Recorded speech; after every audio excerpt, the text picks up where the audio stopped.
Hello friends, कैसे हैं आप? सर बढ़िया बेहतरीन। आप सभी लोगों को छोटी दीपावली की शुभकामनाएं। कल हमने धनतेरस मनाया, आज हम छोटी दीपावली को जो है एंजॉय कर रहे हैं। और कल जो है हम दीपावली के साथ कल मुहूर्त ट्रेडिंग के लिए भी जाने वाले हैं। तो मुहूर्त ट्रेडिंग से पहले आज किस तरीके के रहे बाजार, तो सबसे पहले हमने आकलन जो किया था आपके साथ कल के दिन, तो हमने ऐसा आपके साथ शेयर किया था कि बैंक निफ्टी जनरली 40,300 की तरफ जाएगा तो बहुत बड़ा रेजिस्टेंस फेस करेगा। 40,000 के ऊपर रहा भी, और मैंने आपको ये बोला था कि शायद बड़े प्लेयर्स ने मंदी की पोजीशंस बनाई हुई हैं, जिसकी वजह से शायद हमें ऊपर की क्लोजिंग नहीं लग रही है वीकली। और ऐसा हुआ भी कि एसबीआई के बहुत ही बेहतरीन रिजल्ट्स के बावजूद बाजार को एक बार खींचने की कोशिश तो की गई और उसके दम पर निफ्टी को भी खींचा गया। लेकिन मैंने आपको बोला जैसा कि बड़े प्लेयर्स को पता था कि आज तो बाज़ार को नीचे ही लेके जाना है, स्पेशली बैंक निफ्टी को तो नीचे ही लेके जाना है। तो उन्होंने जो पोजीशंस बना रखी थी उसी के अनुरूप उन्होंने वॉल्यूम्स के साथ जो है सेलिंग शुरू कर दी। और फिर क्या होता है कि लास्ट का आधा घंटा जो भी किसी भी शेयर्स के अंदर अगर जबरदस्त वॉल्यूम होता है तो या तो शॉर्ट कवरिंग आती है, या ऊपर से जिन लोगों ने इंट्राडे खरीदा होता है वो जो है बेच के जाना चाहते हैं। तो बड़े प्लेयर्स ने बहुत ही बेहतरीन तरीके से ये देख लिया था कि पिछले 3-4 दिन से स्टेट बैंक ऑफ इंडिया में अच्छा बिल्डअप हो रहा है, यानी कि बहुत सारे खरीदार स्टेट बैंक ऑफ इंडिया खरीद चुके हैं। तो जब आज रिजल्ट आए तो उन्होंने जिन्होंने बिल्डअप किया हुआ था तो अच्छे रिजल्ट्स भी थे, तो उनको पता था कि पब्लिक का साथ भी हमें मिलेगा, तो उन्होंने शेयर्स प्राइस को ऊपर खींचने की पूरी कोशिश की। लेकिन बड़े प्लेयर्स इस बात को जानते थे कि ऐसा हो सकता है, इसलिए वो पूरी तैयारी के साथ बैठे हुए थे। और जैसे ही एसबीआई ऊपर की तरफ आया तो उनको अपनी बैंक निफ्टी की पोजीशंस को मैनेज करना था, जिसकी वजह से उन्होंने आधे घंटे तो जो है हर ऊपरी प्राइस पर सेलिंग शुरू की। और फिर जब उनको लगा कि अरब 10-15 रुपये एसबीआई चल चुका है तो उन्होंने एक बड़े वॉल्यूम के साथ ऊपर से एसबीआई को भी पटका और उसके बाद बाकी सारे बैंकों के अंदर जबरदस्त तरीके से सेलिंग शुरू कर दी। तो जो एसबीआई के रिजल्ट आने से पहले बैंक निफ्टी 39,400 के आसपास से जब उसने घूमा था तो वो सीधा करीबन 1:30 बजे के आसपास रिजल्ट आए थे। विद इन 20 मिनट्स 500 पॉइंट की रैली जो है बैंक निफ्टी ने नीचे लेवल से ऊपर की थी।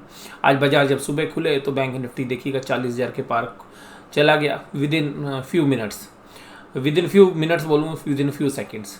तो 39,500 950 के आसपास बाजार खुले थे और वहाँ से तुरंत जो है वो 40,000 के ऊपर काम करते रहे। लेकिन 40,000 के ऊपर 40,200 के आसपास तक गए थे, 40,100 कुछ पॉइंट तक गए थे, लेकिन वहाँ पे एक रेजिस्टेंस फेस कर रहे थे। और सबसे पहले कोटक महिंद्रा बैंक आज तनकर खड़ा था, एसबीआई तनकर खड़ा था सुबह। और लेकिन बड़े प्लेयर्स को पता था कि आज भैया हमने ऑप्शंस नीचे की बनाई हुई हैं, तो आज बाजार नीचे लेके जाना है। तो सबसे खास बात ये था कि बाजार किस तरीके से चकमा दे रहा है, बड़े प्लेयर्स कैसे चकमा दे रहे हैं। आप अगर कल तक के ट्रेडर को देखें तो आपको ऐसा लग रहा होगा कि बैंक निफ्टी मजबूत है और निफ्टी कमज़ोर है। तो इसका मतलब क्या होगा कि अगर आपको निफ्टी मजबूत लगेगा, बैंक निफ्टी मजबूत लगेगा तो आप बैंक निफ्टी की कॉल खरीद लोगे, और आपको निफ्टी कमज़ोर लगेगा तो आपने क्या खरीदी होंगी, पुट खरीदी होंगी, या इसके अलावा अगर आपने राइटिंग की होगी तो अलग तरीके से इनके वाइस वर्सा आप लगा सकते हैं। तो कुल मिलाकर पब्लिक का माइंडसेट इस तरीके का नॉर्मली रहेगा, क्योंकि आप देखिएगा एक्सपायरी से पहले दिन तक आपको निफ्टी बैंक मजबूती दिखा रहा है, और पिछले हफ्ते भी कुछ ऐसा ही हुआ था, और निफ्टी कमजोरी दिखा रहा है। तो कमजोरी वाले के लोग पुट खरीदेंगे, कमजोरी वाली की पुट खरीदेंगे या कॉल बेचेंगे, और जिसमें मजबूती लग रही है उसमें क्या करोगे, आप कॉल खरीदोगे या पुट बेचोगे। लेकिन आज सुबह आधे घंटे तो चलो सेम स्ट्रेटेजी पे काम हुआ जो कल था, लेकिन आधे पौने घंटे के बाद स्ट्रेटेजी जो है बदल गई। निफ्टी फिर भी मजबूत रहा, लेकिन बैंक निफ्टी कमजोर हो गया। देखिए कि निफ्टी में 50 शेयर्स हैं तो कहीं ना कहीं से मैनेज किया जा सकता है। निफ्टी बैंक में बहुत ज़्यादा मजबूती थी कल तक, लेकिन मैंने आपको ये बोला था कि ऊपर सस्टेन नहीं करने देंगे, और 39,300 एक ऐसा लेवल है जहाँ पर कि वो सपोर्ट लेगा। तो आज 39,300 के ऊपर भी जिन लोगों से हम बातचीत हमारी हुई या हमारी स्ट्रेटेजी थी, तो उनसे भी मैंने बोला था कि 39,300 की पुट बेच के चलो आप। जब बाजार नीचे से गिरा तो आज वोलेटिलिटी बहुत अच्छी थी, तो प्रीमियम्स बहुत अच्छे थे, तो लास्ट मिनट तक भी अगर आप देखें तो 39,300 की पुट जो है तो इवन 3 बजे के बाद तक भी 10 रुपये के ऊपर ट्रेड कर रही थी। तो बहुत बढ़िया ट्रेड इसलिए था क्योंकि 39,300 बैंक निफ्टी बहुत ही अच्छी सपोर्ट है, आप पीछे से भी पिछले 15-20 दिन से हम देख रहे हैं कि 39,300 के नीचे एक ही दिन बंद हुआ था और उसी दिन जो है फिर अगले दिन बाउंस हो गया था। तो अभी भी हमें लगता है कि कल जो मोहर ट्रेडिंग है, तो मोहर ट्रेडिंग में जनरली ट्रेड कैसे होते हैं, तो मोहर ट्रेडिंग की तैयारी जब आप करें तो एक बात ध्यान रखिएगा कि मोहर ट्रेडिंग में जनरली बाजार पॉजिटिव खुलते हैं। विद इन 15 मिनट्स से लेके आधे घंटे तक बाजार ऊपर की तरफ जाते हैं, या इवन थोड़ा सा और टाइम तक भी। उसके बाद लास्ट के जो 10-15 मिनट होते हैं मोहर ट्रेडिंग में, या आधे घंटे के बाद ही ऊपर के लेवल्स पे सेलिंग आ जाती है, वॉल्यूम्स कम होते हैं। तो अगर बहुत ही पॉजिटिव मोमेंटम हो तो निफ्टी 50-60 पॉइंट प्लस बंद हो जाता है और उसके कॉरस्पॉन्डिंगली बैंक निफ्टी भी। लेकिन मोहर ट्रेडिंग में अगर थोड़ी सी वीकनेस होती है तो 10-15 पॉइंट तक निफ्टी जो है प्लस रहता है लास्ट तक। बेशक से चढ़ जाए एक बार 100-150 पॉइंट तक, लेकिन बाद में आते आते लास्ट के 10-15 मिनट में जब सेलिंग होती है। मोहर ट्रेडिंग में जो हमारा एक्सपीरियंस है मैं वो आपके साथ शेयर कर रहा हूँ। तो इसके बावजूद कभी कभी तो हमने एक बार ऐसा भी देखा था, 1 या 2 टाइम, कि मोहर ट्रेडिंग में लास्ट के टाइम पे करेक्शन आ जाती है। और जनरली ऐसा माना जाता है, मोहर ट्रेडिंग का क्या महत्व है मैं आपको बताऊं, कि मोहर ट्रेडिंग पे जनरली ऐसा माना जाता है कि अगर मोहरत ट्रेडिंग पे मार्केट माइनस में चली जाए और माइनस में बंद हो शाम को, यानी कि मोहर ट्रेडिंग के बाद, तो वो अगला जो साल है, जो नेक्स्ट ईयर है, वो मंदी की चपेट में रहता है। और अगर बाजार पॉजिटिव बंद होता है तो ऐसा माना जाता है कि जो अगला साल है वो बाजार पूरे साल भर ग्रीन रहता है। तो जनरली एक दिवाली से दूसरी दीपावली का इस तरीके से आकलन जो है बहुत सारे जो बाजार के पंडित लोग हैं वो करते हैं, और हमारे भी कुछ अनुभव जो है इसी तरीके के रहे हैं। लेकिन ये ऐसा नहीं है कि बिल्कुल 100% सटीक है, लेकिन इसकी जो मैंने आपके साथ ये जो बातें की, ये करीबन 70% से लेकर 80% तक हमें ऐसा ही देखने में मिला है। तो पिछले 20 साल के जो मेरे अनुभव हैं उसमें जो मुझे लगा वो मैंने आपके साथ जो है शेयर करने की कोशिश की। तो आज की जो चर्चा थी वो अब हमने शुरू करनी है। तो जो भी मेरे ओपनिंग रिमार्क्स थे वो मैंने आपके साथ शेयर किए। तो कल दीपावली मुहूर्त के ऊपर किस तरीके से जनरली ट्रेड होते हैं। अब यहाँ पर हम जो चर्चा करेंगे कि आज निफ्टी के अंदर क्या हुआ। तो देखिएगा, निफ्टी आज जहाँ पर ओपन हुआ वो प्राइस काफ़ी अच्छे थे, 17947 ये जो प्राइस थे जहाँ पर बाजार ओपन हुए। उसके बाद 17988 तक गए, और उस समय पर जब ये चल रहा था तो बैंक निफ्टी 40,000 के पार खड़ा हुआ था, 40,150 के आसपास काम कर रहा था जब ये हाई लगे, और ऐसा लग रहा था कि बैंक निफ्टी ही आज फिर लीड करेगा। लेकिन मैंने आपके साथ कल भी बात की थी कि ऊपर के लेवल्स पे बहुत अच्छे रेजिस्टेंस है, सेलिंग प्रेशर आ सकता है। अब ये मोहर ट्रेडिंग के बाद की स्ट्रेटेजी नहीं है, स्ट्रेटेजी अभी आपको बदलनी पड़ेगी। अब मंदी के सौदे आपको थोड़े से कम करने पड़ेंगे, क्योंकि क्रूड ऑयल, ब्रेंट क्रूड के रेट $3 गिर गए हैं, जो कि इंडिया के लिए काफ़ी फेवरेबल है। तो ये ध्यान रखना है कि आप अगर मंदी की पोजीशंस हैं तो आज FIIs ने भी अपनी मंदी की पोजीशंस कम करी हैं, जैसा हमें डेटा पॉइंट से लग रहा है। इसके बाद देखिएगा, ये जो बाजार है धीरे धीरे करते नीचे की तरफ आने लगा, और यहाँ पर करीबन 12 बजे के आसपास एकदम बैंक निफ्टी में सेलिंग प्रेशर बढ़ता है, जिसकी बदौलत बैंक निफ्टी 40,000 के नीचे तोड़ता है। और 40,000 जब तक बैंक निफ्टी नहीं तोड़ता है तो सब लोग जो है बुल्स को सबको कॉल खरीदवा रहा था बाजार। और उस तरीके से हालांकि हमारे को तो जो है आभास था इस बात का कि ऊपरी लेवल्स पे रेजिस्टेंस है। बाकी अगर शेयर्स का सिलेक्शन भी कर रहे थे हम कि बैंक निफ्टी में कौन सा शेयर कितना कंट्रीब्यूट कर रहा है, उसके एंगल से भी ऐसा ही हमें अनुभव था। लेकिन देखिएगा, ये बात तो थी कि SBI के रिजल्ट अच्छे आएंगे, ऐसा बाजार को पहले से अनुमान था। और मैं जनरली मीडिया में जो टेलीविजन चैनल्स है वो मैं देखता नहीं हूँ, लेकिन स्क्रीन देख के ऐसा लग रहा था कि जैसे कोई SBI के बारे में बहुत चर्चा कर रहा हो और सारे लोग SBI खरीदने की तरफ जो है आतुर हो रहे हैं। तो अगर सभी लोग खरीद लेंगे तो अल्टीमेटली बड़े ऑपरेटर्स क्या कहेंगे, भाई ये सब खरीद लो, हम बेचने आ जाएंगे। और जब बेचने आ जाएंगे सभी लोग खरीदार होंगे तो बेचेगा कौन। तो अल्टीमेटली रनअप करने के लिए ऊपरी प्राइस पर ख़रीदारी चाहिए, और ऊपरी प्राइस पर सेलिंग आ गई। तो मैं ये नहीं कह रहा कि अब सोमवार को भी या कल SBI नेगेटिव रेट करेगा। आज तो देखिएगा SBI को ऊपर से सेलिंग कराई गई है, क्योंकि देखिएगा अगर एसबीआई ऊपर रहता तो भाई साहब बैंक निफ्टी में 100 पॉइंट का फ़र्क पड़ जाता, अगर नीचे चला जाता तो 100 से 150 पॉइंट का। और बैंक निफ्टी 39,300 के आसपास जो है, बड़े प्लेयर्स को भी पता था, ऑपरेटर्स को, कि इसके नीचे ला पाना हमारे लिए ज़्यादा मेहनत का काम है, ज़्यादा हमारे को नुकसान उठाना पड़ेगा और कैश में जो है ज़्यादा सेल करने पड़ेंगे शेयर्स। तो उनकी अपनी जो स्ट्रेटेजी उसके हिसाब से वो पहले से ही मन बना के बैठे थे कि 39,300, और जो कंटीजेंसी प्लान होता है वो देखिए वो बड़े प्लेयर्स के पास होता ही है, तो उसके अनुरूप उन्होंने कहा कि चलो एक बार आप खींच के लेके जाइए। तो देखिए ये लेवल था जब निफ्टी भी चल रहा था, उस समय बैंक निफ्टी में बताऊंगा कि किस तरीके से चल रहा था, और ये एसबीआई लीड कर रहा था इस समय। निफ्टी को भी एसबीआई के दम पर जो है खींचा जा रहा था, कि एक सेंटीमेंट क्रिएट किया जा रहा था। लेकिन उस समय पर जो ट्रेड्स हैं वो मंदी के बनने थे। और आपको ट्रेडिंग के एंगल से बात करें तो ट्रेडर्स के लिए आज बहुत ही बेहतरीन दिन रहा होगा। अगर आप ट्रेडर्स के माइंड सेट को, अगर मतलब जिस तरीके का ट्रेडर का माइंड सेट रहता है, अगर उस तरीके का माइंड सेट हो तो ट्रेडर्स ने आज बहुत भरपूर पैसे कमाए होंगे, क्योंकि इतनी प्यारी वोलेटिलिटी आपको बाजार नीचे भी मिले ऊपर भी मिले और दोनों साइड आपके पैसे बने, तो ऐसा कभी कभी जो है मिलता है। तो ये वोलेटिलिटी जो है काफ़ी बेहतरीन थी। और लास्ट तक आप ऑप्शंस अगर आप या स्ट्रैडल या स्टैंगल भी बेचेंगे लास्ट में 3:45 बजे तक, वो सॉरी 2:45 बजे तक भी, तो आपको पता था कि शोर शोट कुछ पैसे तो बनने ही बनने विदाउट रिस्क, क्योंकि वहाँ पर ये तो पता था कि अब इस रेंज में ही अब रहेगा। और प्रीमियम्स इतने ज़्यादा थे कि जो है रिस्क रिवार्ड जो है ऑप्शन सेलर के पास था। हालांकि कुल मिलाकर बाजार ने शायद जो इस तरीके की जो दोनों साइड के सौदे किए होंगे उनके लिए आज काफ़ी ट्रेडर्स के लिए बेहतरीन दिन था। लेकिन देखिएगा यहाँ पर ये 18,050 का जो लेवल मैंने आपको कल बताया था वो एक काफ़ी अच्छा रेजिस्टेंस है, अभी भी है, और शायद जब तक 18,050 नहीं टूटेगा आप तेजी नहीं खेल सकते। तो उसके बावजूद ये देखिएगा फंडामेंटल रीजंस है, तो 1757 तक बाजार गया। तो इस पूरे पॉइंट्स में देखिएगा 200 पॉइंट से ज़्यादा क्या ऊपर से स्विंग है, लेकिन एसबीआई की बदौलत आपको ये जो है क्लोजिंग मिली है 17,829। काफ़ी अच्छी क्लोजिंग मानूंगा मैं, क्योंकि नीचे से अच्छा पुल बैक दिया है, ऊपर से अच्छी सेलिंग आई है। लेकिन फिर भी आज का जो दिन था वो बेयर्स के लिए था, तो बेयर्स ने काफ़ी तगड़ा गेम जो है खेला। इंडेक्स के साथ साथ अगर हम यहाँ बात करें तो ये देखिएगा इस रेंज में आ गया बाजार। तो मैं आपको जो बोल रहा हूँ कि 17,600, 17,550, 17,500, ये 100 पॉइंट की रेंज है, बड़ी जबरदस्त स्पोर्ट है, ये नहीं टूटने वाली इतनी जल्दी।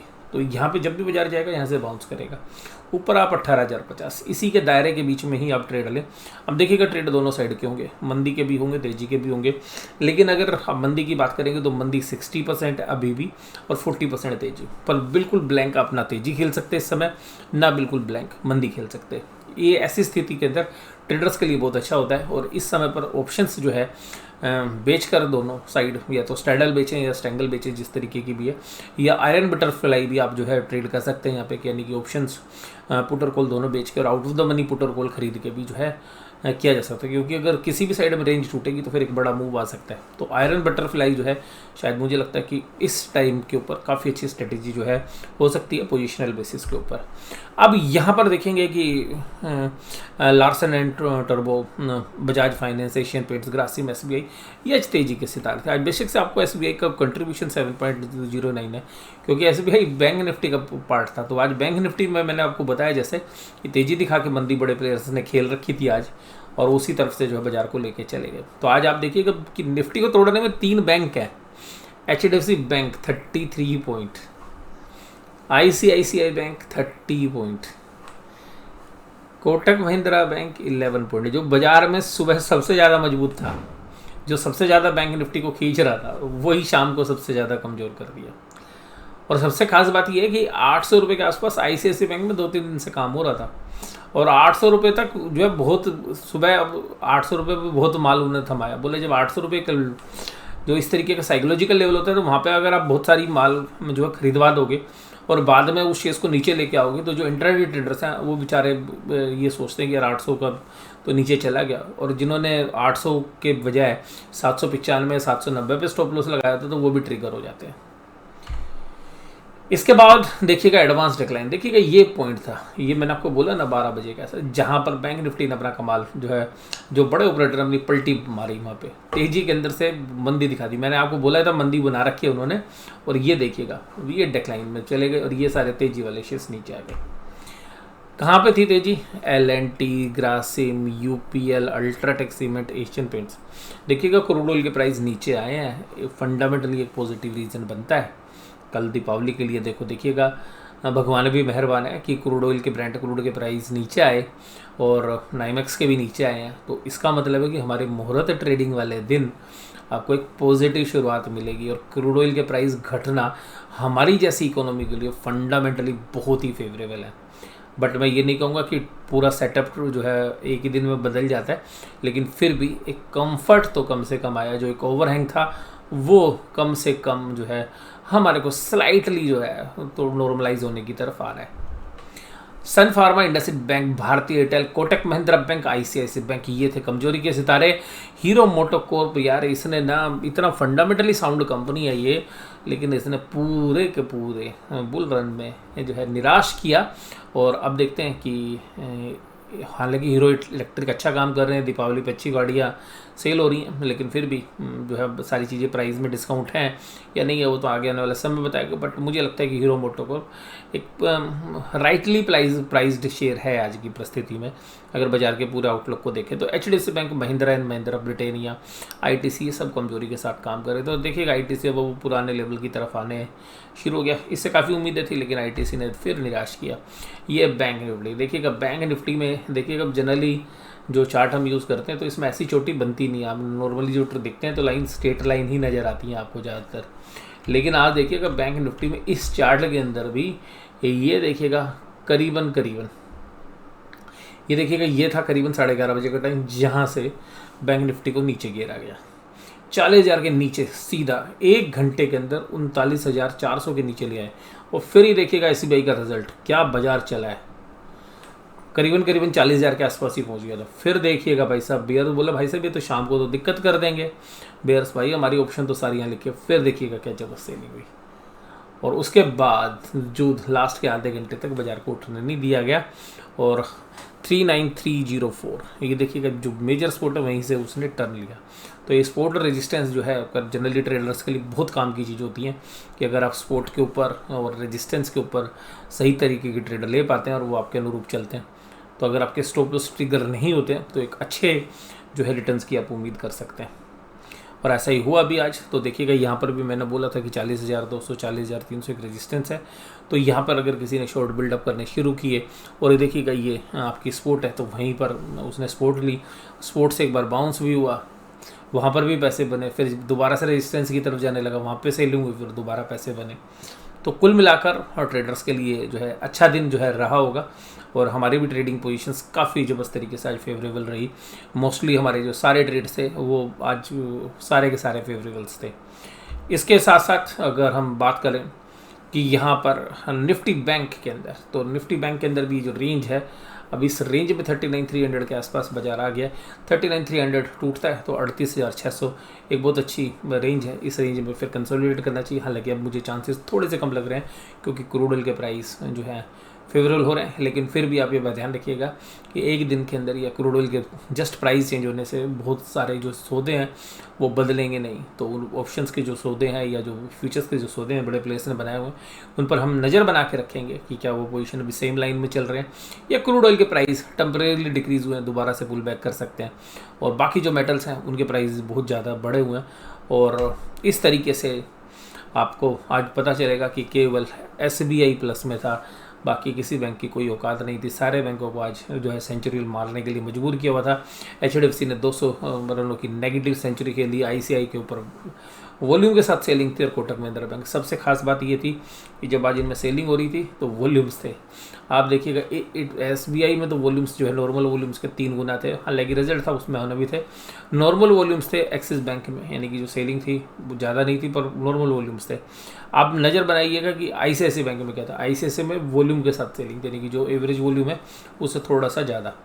इसके अलावा HDFC बैंक में नॉर्मल वॉल्यूम के आसपास ही थी। ऐसा नहीं था कि बहुत हैवी वॉल्यूम के साथ सेलिंग थी, लेकिन वॉल्यूम्स अपर साइड में थे, यानी कि जो एक्सपायरी दिनों में होते हैं वो वॉल्यूम्स थे आज। इंडसइंड बैंक में भी नॉर्मल वॉल्यूम्स थे। इसका मतलब ये है कि जो सेलिंग हो रही है ये वही लोग कर रहे हैं जो पहले बायर थे। तो हो सकता है कि बाजार को थोड़ा सा नीचे लाके फिर दोबारा से खरीद के बाजार को एक बार ऊपर लेके जाने की कोशिश करें। वो देखेंगे जब जैसी स्थिति बनेगी वो मैं आपके साथ शेयर करता रहूँगा। तो अभी देखिएगा कल मोहर ट्रेडिंग है, तो मोहर ट्रेडिंग के बारे में किस तरीके का आकलन है वो मैंने आपको बता दिया। तो देखिएगा कैश में आज फिर सेलिंग करी एफआईज ने, डीआईज ने 195 करोड़ की बाइंग की। तो एफआईज की तरफ से जो है रुझान थोड़ा सा नेगेटिव है और डीआईआईज भी बहुत एग्रेसिवली बाय नहीं कर रहे हैं। तो ये जो ओवरहैंग है देखते हैं कि अब क्रूड ऑयल के प्राइस की वजह से थोड़ा सॉफ्ट होता है या नहीं होता है। तो इसके लिए हमें मोहर ट्रेडिंग का जो है इंतजार करना पड़ेगा। उसका देखिएगा इंडेक्स के अंदर भी आज बहुत सारे इंडेक्स के अंदर शॉर्ट्स कवरिंग की है एफआईज ने। तो एफआईज ने भी जितना एग्रेसिवली शॉर्ट्स थे वो शायद थोड़े से शॉर्ट्स काट लिए हैं। हालांकि कैश मार्केट के साथ साथ स्टॉक फ्यूचर्स के अंदर भी सेलिंग है। स्टॉक्स में काफ़ी बम्पर सेलिंग जो है इन्होंने कर रखी है, तो वो एक चिंता का विषय जो है बुल्स के लिए हो सकता है। एक्सपायरी पुट कॉल रेशियोज़ के अंदर देखिएगा ये तो यही बता रही है कि थोड़ा सा बाउंस आ सकता है। बैंक निफ्टी थोड़ा सा ओवरसोल्ड है, तो बैंक निफ्टी में थोड़ा सा पुल बैक आ सकता है। लेकिन ये भी ध्यान रखना पड़ेगा कि पुट लिखने के लिए कोई तैयार नहीं है। सब लोग डरे हुए हैं कि पुट लिख देर बाजार गिर गया तो भाई साहब 3 गुना या 4 गुना पैसे देने पड़ सकते हैं। तो ये पूरा एनालिसिस आज थोड़ा सा लेट हो गया, लेकिन ये आपको एनालिसिस कैसा लगा जरूर से मुझे कमेंट बॉक्स में बताइएगा। वीडियो देखने के लिए धन्यवाद। Thank you very much.